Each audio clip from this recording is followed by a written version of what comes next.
Greetings and welcome once again to legalizefreedom.com. My name's Greg Moffat and today we are speaking with Ross Ashcroft, director of a brand new documentary film entitled Four Horsemen, which reveals the fundamental flaws in the economic system which have brought our civilization to the brink of disaster. As the global economy continues to veer from crisis to catastrophe, many more people are looking for wise counsel on how to reshape the Western economy. Four Horsemen brings together 23 global thinkers to break their silence and explain how the world really works. Their views transcend mainstream media and short-term political explanations to describe in simple terms what needs to be addressed in our universities, governments and corporate structures. We will not be returning to business as usual. Four Horsemen doesn't get involved in banker bashing, criticising politicians or conspiracy theories. The film looks at the systems that we have chosen to live under and suggests ways we could change them. The film pulls no punches in describing the consequences of continued inaction, but its message is ultimately one of hope. If more people can equip themselves with a better understanding of how the world really works, then the systems and structures that condemn billions to poverty or chronic insecurity can at last be overturned. Solutions to the multiple crises facing humanity have never been more urgent, but equally, the conditions for change have never been more favourable. With events veering out of the control of democratic governments and the global economy on life support for the foreseeable future, Four Horsemen is a catalyst to begin a debate around the solutions that we urgently need. Hello and welcome, Ross, and thank you very much for taking time today to join us on legalizefreedom.com. Absolute pleasure. Thanks for having me. Okay, now the central issue that Four Horsemen addresses is that, I suppose, of the financial system and whether the world financial system, that of countries or of corporations or right down to individuals, it's a topic that has not been out of the news really since the financial crash of '08, and it only seems to be looming larger in all of our lives as each day passes. Well, that's right, and everyone keeps calling it a financial crisis. You really look at it, it's actually an economic crisis. And the reason why that we find ourselves as a Western civilization, as the UK, as America, or globally in this situation is because we've taught junk economic for the best part of 150 years. So it's slightly misleading to call it a financial crisis, when actually the thing that's really underpinning it are the economics. And when they're wrong, we can't get anything right. And this idea that everything's going to just be okay and we're going to, scrape through, well, frankly, we're not. And I think that another great big shudder is only just around the corner for the UK. Yeah, it's perhaps an important distinction that maybe not everyone appreciates, the difference between finance and economics. And the financial crisis is very much characterizing it as a problem of the ends of something, whereas if you look at it from the economic perspective, it's saying that what underlies this is in fact completely flawed and needs to be addressed. Yeah, absolutely. And one of the points is that with neoclassical economists is that they don't really understand how the financial system works. They just think it's an addendum and therefore irrelevant to the workings of the whole economy. They don't look at banks, debt, or in fact money as having any kind of impact, negative or positive, on the economy as a whole. That's crass. I mean, it's madness. And it's this huge delusion that humanity is struggling with, if you like, at the moment. It's a huge stumbling block to progress, and until we've addressed neoclassical economics and put it or kicked it out, if you like, once and for all, we're going to continue down this track, and it's not going to be pretty.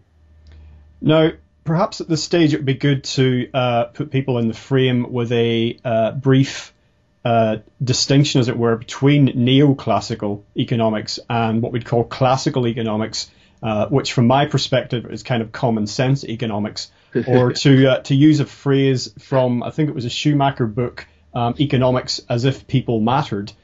So perhaps you could just sum up the differences between the two ways of thinking. Well, yeah, classical economics was the godfather, of course, and the founding father, if you like, Adam Smith. And Adam Smith didn't really see himself as an economist. He saw himself more as a moral philosopher. And E.F. Schumacher picked up on this. And if you are a moral philosopher, you make moral judgments about how a society should function. Now, that's not very fashionable at the moment, seen as paternalistic and all the rest of it. But contrast that with neoclassical economics. Neoclassical economics says we are not going to make any moral judgment whatsoever. We're going to leave that out totally. But therein, by not making a moral judgment, therein they make the biggest moral judgment of all, which is we are amoral.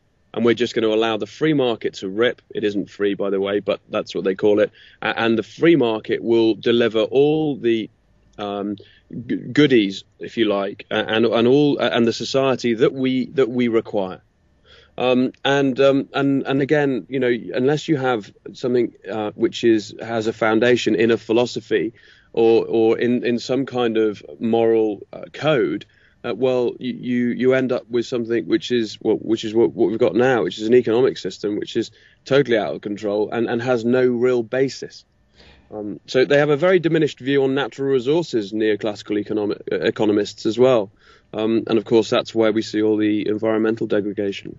Of course, because to take natural resources and the environment out of economic equations is crazy, because that's the only source of real wealth there is. Well, it's the only source of real wealth. And the point about this is, and again, this isn't conspiracy theory. This is just what's happened over years. The systems have become modified, manipulated, arguably corrupted. And what's happened is we're today left with the consequence of all that manipulation. Look at it. Neoclassical economists don't see land as a factor of production. Now, I mean, if you said that to somebody, if you said that to a classical economist, he'd look at you and think you're entirely mad. What they do is they take land and they conflate it with capital. And of course, this is where externalities come in on balance sheets. Because if you can externalize a risk, i.e. land, and therefore i.e. the environment, you don't have to pay for it. It just comes in as capital. And if you take away one unique factor of production and then come up with models and assumptions that aren't based in reality, of course you're not going to be able to predict where crises are going to occur. And of course you're not going to be able to properly predict the amount of environmental damage that we're doing. And that is the state that we're in at the moment. Few economists did see the crash coming.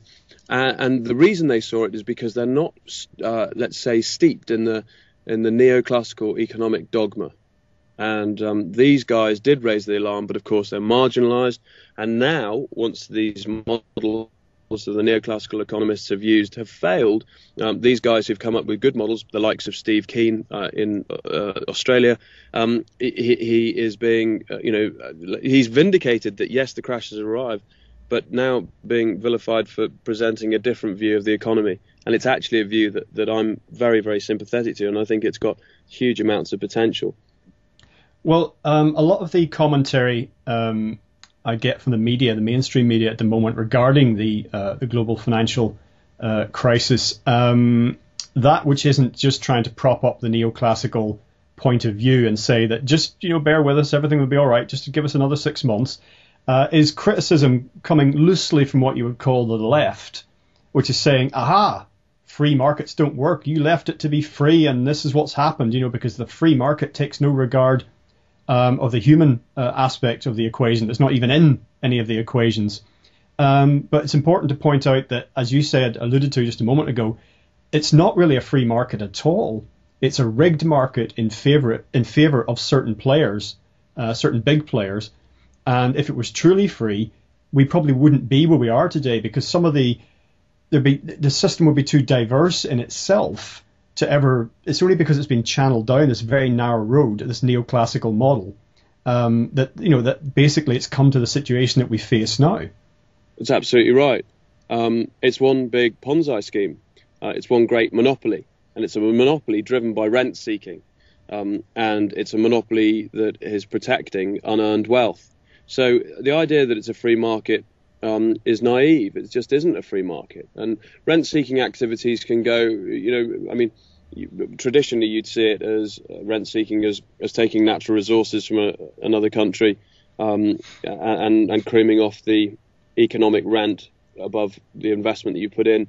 and taking that and privatizing it. Well, rent seeking gets worse than that, because it can also be classed as getting your politician or elected official, whoever it may be, to skew the playing field. So you have an unfair advantage against your competitors. And that is basically the rigging of the free market.